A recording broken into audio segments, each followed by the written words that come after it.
Krishna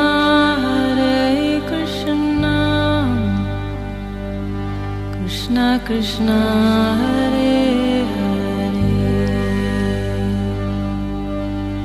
Hare Hare Rama Rama Rama Hare Hare।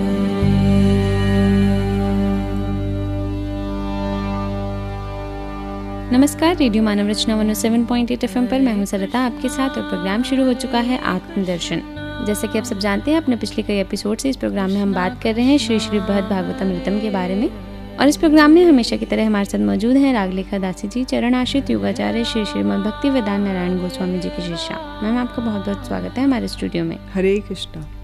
Shri Shri बृहद भागवतम ऋतम में हम जान रहे हैं कि नारद मुनि जी अब पहुंचे हैं शिव भगवान के पास, और किस तरह से शिव भगवान जी ये बता रहे हैं कि उनके जो है उत्कर्ष का वर्णन वो उनके सामने ना करें। वो नारद मुनि जी से कह रहे हैं कि प्लीज़ मुझे ये मत सुनाइए कि मैं उनका श्री कृष्ण का सर्वश्रेष्ठ भक्त हूँ।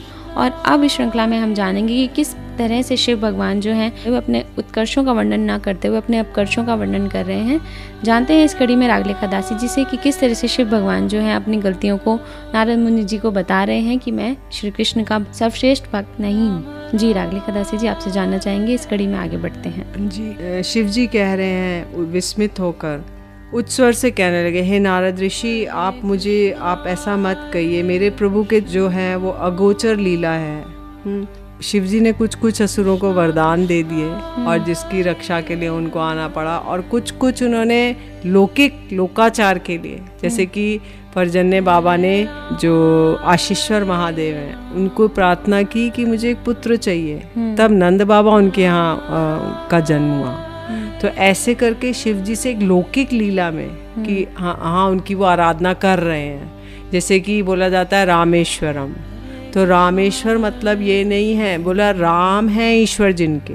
रामेश्वर मतलब ये नहीं है कि राम के ईश्वर शिव, ऐसा नहीं है। राम है ईश्वर जिनके, मतलब शिव जी के ईश्वर राम है।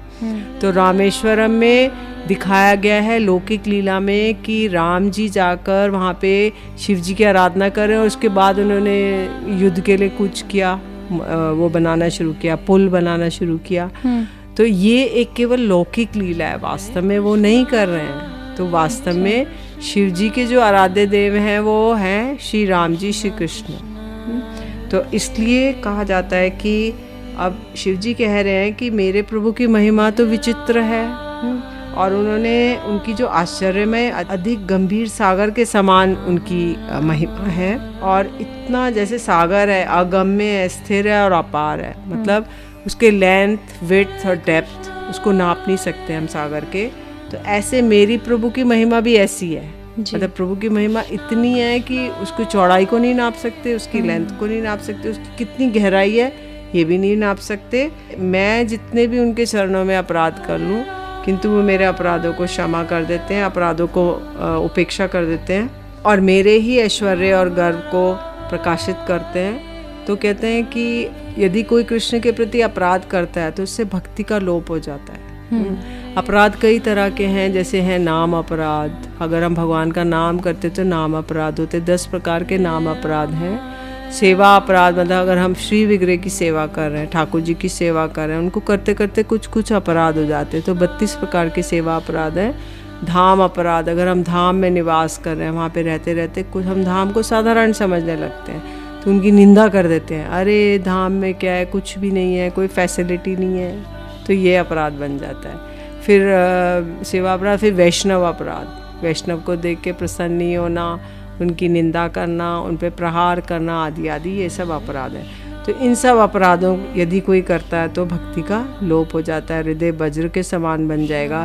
कहते हैं हृदय के ऊपर 4 प्रकार के लेप आते हैं। एक तो है धूली के समान लेप। धूली के समान लेप का अर्थ है कि जरा सी धूली हटाएंगे तो कॉन्शियसनेस क्लियर दिखाई देगी। जैसे कि एक दर्पण है, तो दर्पण को आप थोड़ी सी धूली लग जाए तो आप थोड़ी सी धूली हटाएंगे तो दर्पण में अपनी छवि देख सकते हैं। तो ऐसे ही हमारे चित्त में थोड़ी सी धूली सदृश अगर लेप है तो थोड़ा सा हटाएंगे तो हमारे को अपना इनर कॉन्शियस दिखाई दे जाएगा। तो इसका उदाहरण आता है, जैसे कि एक लाला बाबू थे, तो लाला बाबू अपने कलकत्ता में बहुत बड़े सेठ थे तो उनकी एक शाम में एक बार एक उनके यहाँ एक जमादारनी काम करती थी, तो वो जाने लगी, कहने लगी बाबू मैं जा रही हूँ, बेला हो गई, मुझे पल्ली पार जाना है, मतलब नौका के उस पार जाना है। तो जब उसने कहा बेला हो गई तो लाला बाबू सोचने लगे मेरे भी जीवन की बेला हो गई और मैं यहाँ क्या कर रहा हूँ, मुझे तो भगवान का भजन करना है। तो वो तुरंत सब कुछ त्याग करके और वृंदावन चले गए। तो यह है धूली के जैसा लेप कि थोड़ा सा धूली हटाया ठीक हो गया मिरर। तो फिर और एक लेप है कीचड़ के जैसा लेप, जैसे कीचड़ बहुत सारी लग जाए शीशे पे तो उसको बहुत सारे साबुन के पानी स्क्रब से साफ करना पड़ेगा। और एक लेप है कास्ट लेप, जैसे कि लकड़ी का बहुत ज़्यादा कवरिंग हो जाए, शीशे के ऊपर लकड़ी का पूरा फिक्स कर दिया तो उसमें कुछ दिखाई नहीं देगा। फिर और एक है वज्र के जैसा लेप, पत्थर का लेप कर दिया जाए। तो पत्थर का लेप के लिए उदाहरण आता है जैसे जगाई मदाई। जगाई मदाई शराबी थे और बड़े दुराचारी थे, लेकिन नित्यानंद प्रभु ने उनको क्षमा कर दिया और उनको महाप्रभु ने हरि नाम महामंत्र दिया और लोग साधु बन गए। तो इसलिए ऐसा होकर भी इससे हम करके भगवान इसको क्षमा करके हमको अपना भक्ति दे सकते हैं। तो शंकर जी भी कह रहे हैं कि मैंने उनके चरणों में बहुत से अपराध किए किंतु उन्होंने मेरी भक्ति का लोप होने नहीं दिया। तो अब उन्होंने नारद जी बड़े प्रसन्न हो रहे हैं। उन्होंने परम आनंदित होकर कृष्ण भक्ति में जो रस में निमग्न थे शिव जी, उनके चरण कमलों को पकड़कर उनको आसन पे विराजमान कराया और उनकी स्तुति करने लगे। नारद जी कहने लगे आप श्री कृष्ण के परम प्रिय हैं और आपके द्वारा उनके प्रति अपराध होने की कोई संभावना ही नहीं है, और यदि कभी ऐसा हो भी जाए तो कृष्ण की दृष्टि में ऐसा नहीं होता है। अब उदाहरण दे रहे हैं, एक बाणासुर था। तो बाणासुर साधुओं के प्रति द्रोह करता था, मीन्स वो वैष्णवों को विरोध करता था। और उसने अनिरुद्ध जो कृष्ण के पुत्र हैं, कृष्ण के पुत्र प्रद्युम्न के पुत्र अनिरुद्ध, तो अनिरुद्ध को उसने मायापाश में बांध लिया और अपने जेल में डाल दिया। तो उन्होंने अनिरुद्ध को छुड़ाने के लिए बाणासुर ने श्री कृष्ण से युद्ध किया जी। और युद्ध में वो एकदम मरने जैसा हो गया बाणासुर। हाँ बाणासुर जी। तो अब लेकिन वो शिव जी का भक्त था। अच्छा। तो श्री कृष्ण ने क्या किया, आपके क्योंकि आप उसको पुत्रवत पालन कर रहे थे, शिव जी उसको कर रहे थे, तो उन्होंने उसके प्राण की रक्षा की। और उसने बाणासुर ने जब उसकी 1000 भुजाएं थी, एक बार बाणासुर ने क्या किया, शिव जी बड़े प्रसन्न होके तांडव नृत्य कर रहे थे। तो बाणासुर की 1000 भुजाएं थी, उसने 1000 भुजाओं से बहुत सुंदर ड्रम बजाए, तबले बजाए, ड्रम बजाए। उससे प्रसन्न होकर शिव जी ने उसको वरदान दे दिया। तो इसलिए जब श्री हरि के साथ वो लड़ा तो श्री हरि ने उसकी अपने चक्र से सारी भुजाएं काट दी, केवल 4 भुजाएं छोड़ दी। तो अब जब बाणासुर ने उनकी स्तुति की तो श्री हरि ने प्रसन्न होकर उसको अपना क्रोध त्याग दिया और उसको सारूप्य मुक्ति दी, अपना जैसा स्वरूप दिया, चतुर्भुज बना दिया और अपना पार्षद बना लिया, मतलब अपने धाम में ले जाकर पार्षद बना लिया जी। तो इसलिए बोलते हैं कि और उसे अजर अमर बना दिया, तो इसलिए उसको कभी भी और भय नहीं रहा। तो ये उनका अनुग्रह ही है, इसलिए अनुग्रह हुआ क्योंकि वो शिव जी के भक्त थे। तो शिव जी के पर अनुग्रह है इसलिए ऐसा किया। और कई उदाहरण आते हैं जैसे जयद्रथ, सुदक्षिणा आदि, इनको भी वरदान दिए। निश्चिद्र वरदान नहीं दिया, मतलब कुछ छिद्र वाले वरदान दिए। तो अब इसलिए कहते हैं चित्रकेतु ने भी आपकी निंदा की किंतु उनको भी आपने वरदान दिए। तो ऐसा कह के नारद जी शिव जी की सब स्तुति कर रहे हैं कि आप तो कितने महान हैं, भगवान आपका कितना फेवर करते हैं, कितने फेवर जितने भी शिव भगवान सबको वरदान देते हैं वहाँ पर श्री कृष्ण जी उनके वरदानों की रक्षा करते हैं। और मुझे देखो भगवान के प्रिय होंगे तभी तो, जैसे माता पिता हैं अपने पुत्र को, चाहे वो डाकू भी हो तो भी उसको फेवर करेंगे और उसकी रक्षा करने की चेष्टा करेंगे जी। नारद जी कह रहे हैं कि भगवान के जो आप पुत्र वात्सल्य आपके प्रति, इसीलिए वो आपकी सदैव रक्षा करते रहते हैं जी। बहुत सुंदर। रेडियो मानव रचना 107.8 FM पर मैं हूँ सरिता, आपके साथ प्रोग्राम चल रहा है आत्मदर्शन, जहाँ आज हम बात कर रहे हैं श्री श्रीमद् भागवतमृतम के बारे में। इस पुस्तक में टोटल जो है 18,000 श्लोकों का सार दिया गया है। जो भागवतम में 18,000 श्लोक हैं उनका सार इस पुस्तक के माध्यम से हमें दिया जा रहा है, जिसमें परीक्षित महाराज जी अपनी माता उत्तरा देवी जी को बहुत सारे उपाख्यानों के माध्यम से इसका सार समझा रहे हैं। और इस कड़ी में हम अब तक पहुँचे हैं शिव भगवान के पास, जहाँ नारद मुनि जी शिव भगवान की स्तुति कर रहे हैं और शिव भगवान जी अपनी त्रुटियों के माध्यम से ये बता रहे हैं कि वो श्री कृष्ण के सर्वश्रेष्ठ भक्त नहीं हैं। इस श्रृंखला को जारी रखेंगे। अभी लेते हैं एक छोटा सा ब्रेक, सुनते हैं एक प्यारा सा भजन, फिर लौट कर आते हैं। आप जुड़े रहिए रेडियो मानव रचना 107.8 FM के साथ। Feel good, feel live.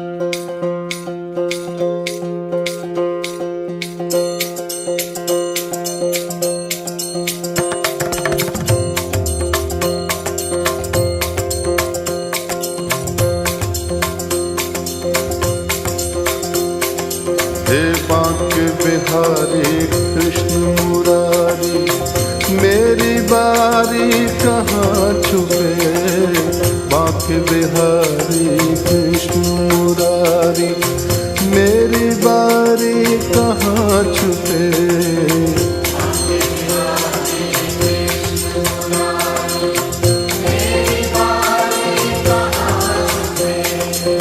Banke Bihari Krishna Murari, मेरी बारी कहाँ छुपे।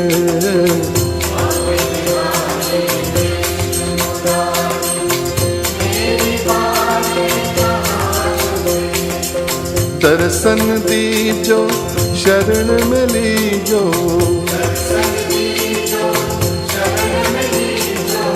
दर्शन दीजो शरण में लीजो।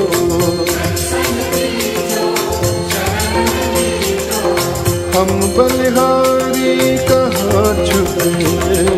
बांके बिहारी कृष्ण मुरारी, मेरी बारी कहाँ छुपे।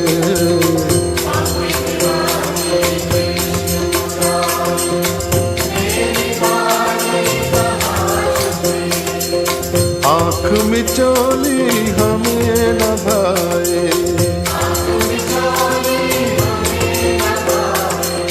जग माया के जाल बिछाए।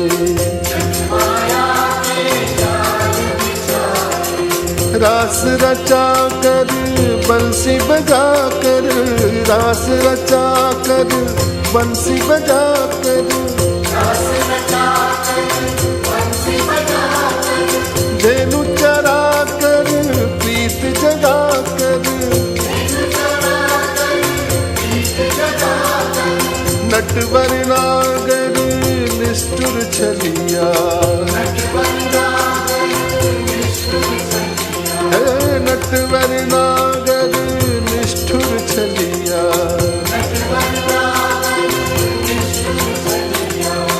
लीला न्यारी कहाँ छुपे। बांके बिहारी कृष्ण मुरारी, मेरी बारी कहाँ छुपे।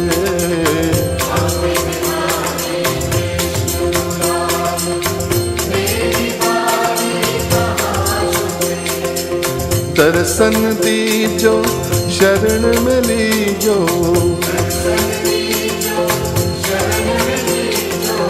दर्शन दीजो शरण में लीजो।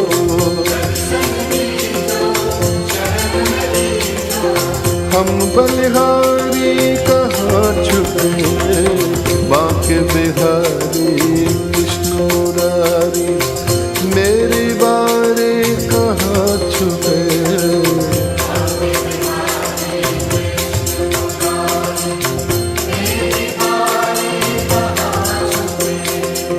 सर्वव्यापक तुम अविनाशी,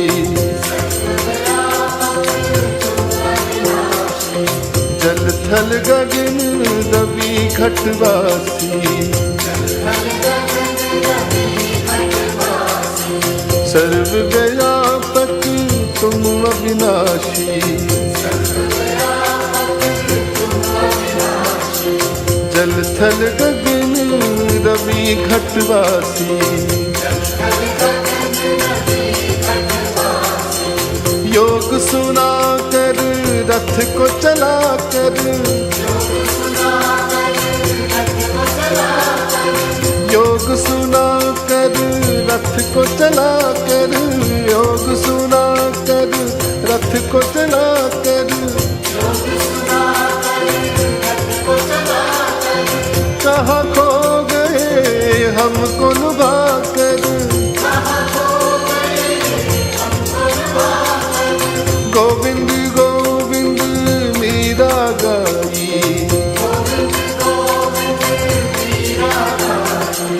गोविंद गोविंद मीरा गाई,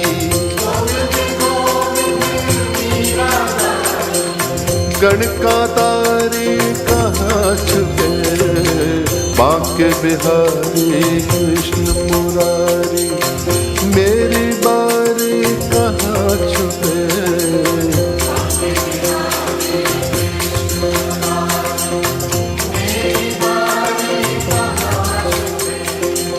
बांके बिहारी कृष्ण मुरारी, मेरी बारी कहाँ छुपे,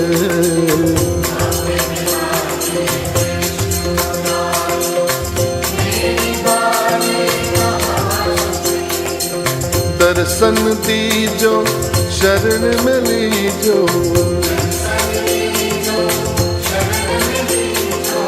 दर्शन दीजो शरण में लीजो,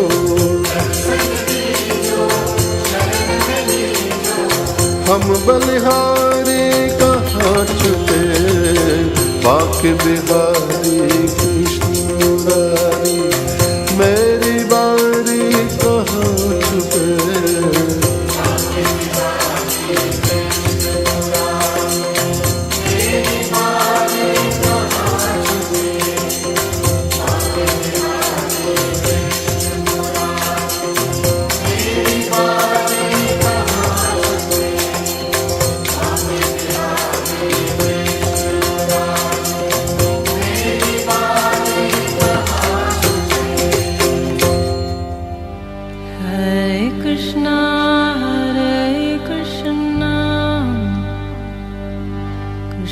Krishna Hare Hare,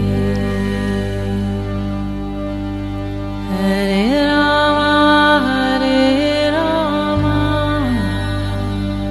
Rama Rama Hare Hare।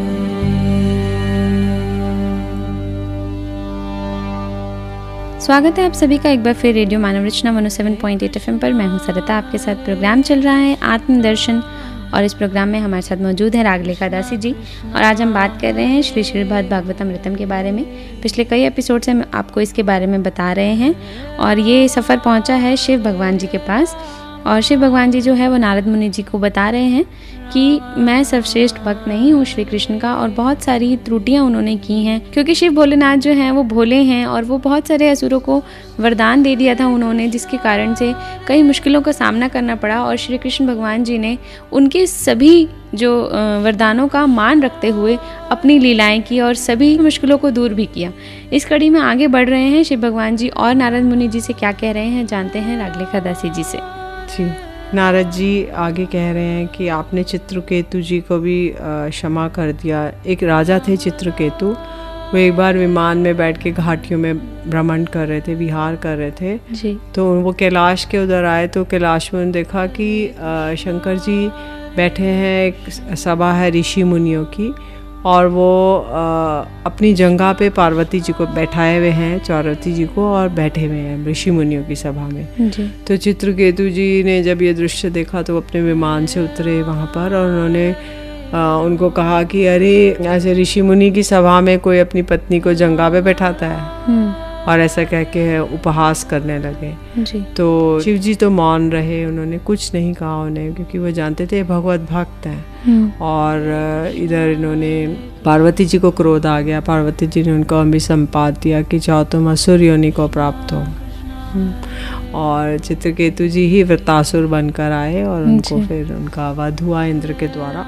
तो ऐसे तो नारद जी कह रहे हैं कि आपने चित्रकेतु को भी, जिसने आपकी निंदा भी की, मतलब शिव जी को कह रहे हैं कि आपकी निंदा भी की, कि अरे देखो कैसे बैठे हैं, फिर भी आप विचलित नहीं हुए, आपको कुछ नहीं हुआ और आपने उसको भी क्षमा कर दिया। और पार्वती जी से उल्टा कहा कि हे पार्वती जी, आपने ऐसा क्यों किया, वो तो हम तो मित्र थे, तो वो मेरे साथ उपहास कर रहे थे, तो आपको क्रोध क्यों आया, आपको ऐसा नहीं कहना चाहिए था जी। इस तरह से कह रहे हैं। तो नारद जी कह रहे हैं, उनकी प्रशंसा में कह रहे हैं कि देखिए आपका कितना अच्छा स्वभाव है, आप कितना मान सम्मान करते हैं। तो शिव जी कह रहे हैं कि मैं कृष्ण की पूजा करता हूँ, उससे अधिक मेरी पूजा हो, ऐसी कामना करके ही मैं उनकी आराधना करता हूँ। इसका अर्थ है कि जो शिव जी हैं वो कृष्ण की पूजा करते हैं जिससे कि कृष्ण के भक्त के रूप में उनकी आराधना हो। कृष्ण की वो पूजा करते हैं इसलिए लोग उनको प्रशंसा करें कि ये कृष्ण भक्त है जी। तो नारद जी कह रहे हैं कि आप तो जो है साक्षात रूप से कृष्ण दास्य की प्रार्थना करते हैं, तो कृष्ण को संतोष नहीं होता। यदि आप साक्षात बोलते कि मैं भगवान का दास होना चाहता हूँ तो भगवान को संतोष नहीं होता। लेकिन आपने इससे अधिक आपने अपने भक्तों की उपेक्षा कर देते थे, लेकिन कृष्ण भक्तों का पक्ष लेते हैं। तो ये देखा जाता है कि जो विष्णु के भक्त हैं वो विष्णु के भक्त को कभी कुछ मिलता नहीं है, लेकिन शिव जी के जो भक्त हैं वो परम वैभवशाली हो जाते हैं। तो एक बार सरस्वती नदी के उधर एक वाद विवाद चला ऋषि मुनियों में। उनमें ये विवाद चला कि सर्वश्रेष्ठ भक्त कौन है, कौन ऐसा भक्त है जो क्रोध आने पे विचलित ना हो जी। तो उन्होंने भृगु ऋषि को अनुसंधान करने के लिए भेजा, रिसर्च करने के लिए। तो भृगु ऋषि सबसे पहले गए ब्रह्मा जी के पास। तो ब्रह्मा जी को जाके प्रणाम नहीं किया और उनको कुछ भी नहीं किया। तो ब्रह्मा जी क्रोधित हो गए कि तुम मेरे पुत्र हो, तुमने मुझे प्रणाम तक नहीं किया। फिर वो आगे गए शिव जी के लोक में। तो शिव जी को जाके कहने लगे, आप तो नंग धड़ंग रहते हो, आप तो भस्म लगाते हो चिता की, ताज़ी ताज़ी चिता की भस्म लगाते हो, और आप अस्थि माला धारण करते हो, आपका कितना अभद्र स्वरूप है। हाँ, शिव माने मंगल, लेकिन कहते आप कितने अशिव हो, ऐसे कहने लगे। तो शिव जी तुरंत अपना त्रिशूल लेके उनको मारने के लिए दौड़े। फिर वो गए विष्णु जी के पास। तो विष्णु जी के पास जाके सीधा उनके वक्षस्थल पे प्रहार किया अपने चरण से। तो विष्णु जी कहते हैं, उनको उठ के प्रणाम करके बोले, हे ब्राह्मण, मेरा तो इतना कठोर वक्षस्थल है, आपके चरण कमल को कोई व्यथा तो नहीं हुई, चोट तो नहीं लगी? तो तब वो उन्होंने जाके ऋषि मुनियों को बोला कि देखो विष्णु जी क्रोध रहित हैं, उनको क्रोध का कारण उपस्थित होने पे भी क्रोध नहीं आता है, अन्य तो इसलिए सर्वश्रेष्ठ वही है जी।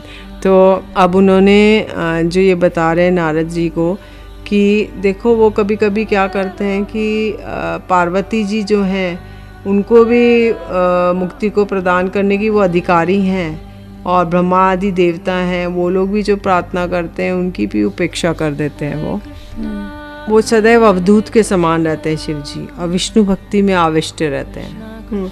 जो विष्णु भक्त होता है उसको परवाह नहीं होती संसार क्या कहेगा। वो हमेशा उन्मादग्रस्त रहते हैं शिव जी।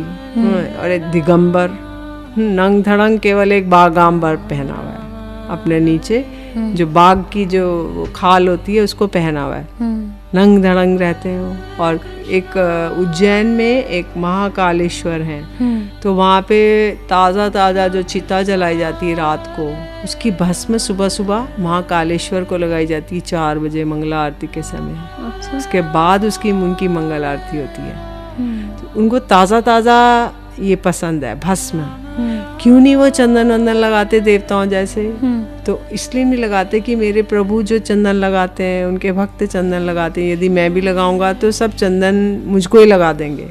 तो इसलिए ऐसे इसी वाली चीज़ें लगाते हैं, भस्म, और फिर वो मुंडी माला धारण करते हैं। काल का रूप भी तो है ना, मतलब काल का, हाँ, संहार के प्रतीक भी हैं। और दूसरी बात है कि वो जैसे ऐसा अगर वो अच्छे सुगंधित पुष्प उनको चढ़ाने लगे, इसलिए वो अक्वा का फूल जो बेकार है जंगल में पाया जाता है, तो अपने पर अक्वा का फूल और धतूरा और इस टाइप के वो फल चढ़वाते हैं जो किसी और उनके प्रभु के उपयोगी नहीं है। अगर प्रभु के उपयोगी होंगे तो सब लोग इनको चढ़ा के चले जाएंगे और प्रभु को कुछ नहीं चढ़ाएंगे। तो इसलिए वो ऐसी वस्तु का प्रयोग करते हैं जो कि उनके प्रभु को उपयोगी नहीं है। तो सब भक्त उनके आकर उनको ऐसा ही चीजें चढ़ाते हैं। और तमोगुण की वो अधिष्ठात्री देवता है। तो प्रलय काल जब आती है तो शिव जी सारे उसको प्रलय कर देते हैं, सृष्टि को नाश कर देते हैं, पूरा ब्रह्मांड जलमग्न हो जाता है।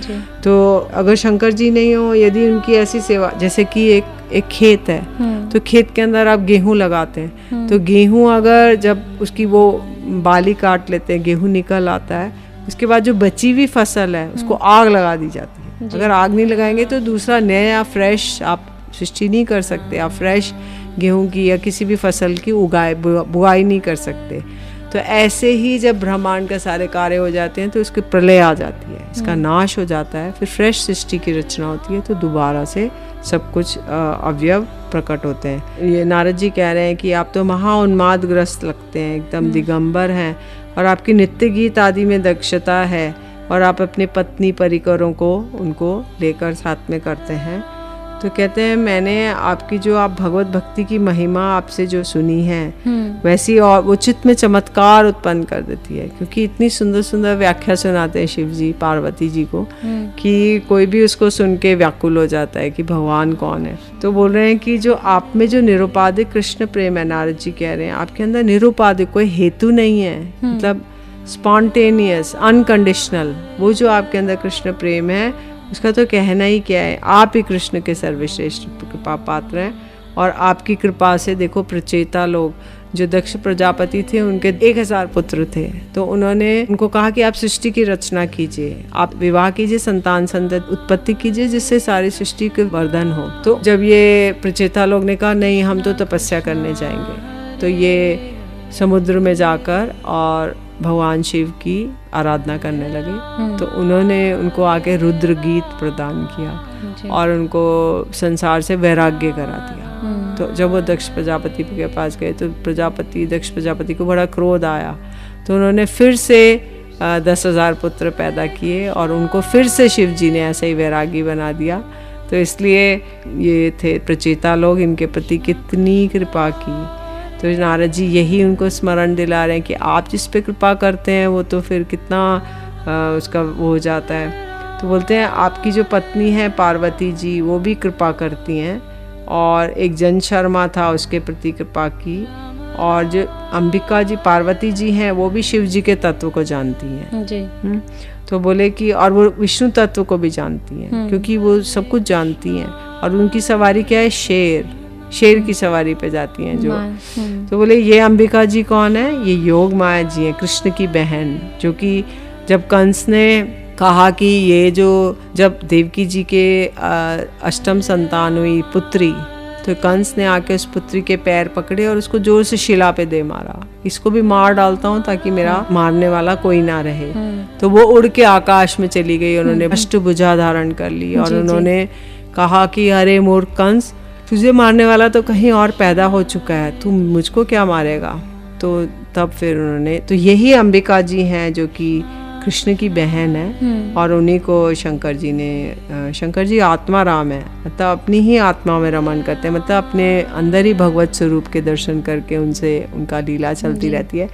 फिर भी वो उनका पक्ष लेते हैं, इनका अंबिका जी का, क्योंकि वो भगवान की स्नेह पात्री हैं और वो भगवान की भक्त हैं, कृष्ण भक्त हैं, इस कारण से वो उनका पक्षपात करते हैं जी। तो अब उन्होंने भगवान के समक्ष नाम कीर्तन करते हैं, और जो भगवान की विचित्र नाम संकीर्तन लीला आदि का वर्णन करते हैं, उससे उनको आनंद होता है, तो आनंद उत्सव होता है, और वो पार्वती जी को भी आनंदित करते हैं और स्वयं भी आनंदित होते हैं उनके संग से, क्योंकि वो भी वैष्णवी हैं। तो एक वैष्णव को किसी वैष्णव के साथ ही आनंद हो सकता है, क्योंकि वो कृष्ण कथा कर रहा है जी। तो अब उन्होंने, इसलिए वो कह रहे हैं, हे परीक्षित महाराज जी कह रहे हैं, हे माता उत्तरा, जब इन्होंने शिव जी ने अपनी इतनी प्रशंसा सुनी तो लज्जा से उनका मस्तक झुक गया, और वो नारद जी से कहने लगे कि मैं तो बहुत अयोग्य हूँ, मैं ये तो मेरी सारी प्रशंसा उपहास में ही परिणत हो रही है, और इसलिए लज्जावशतः उन्होंने अपना मुख नीचा कर लिया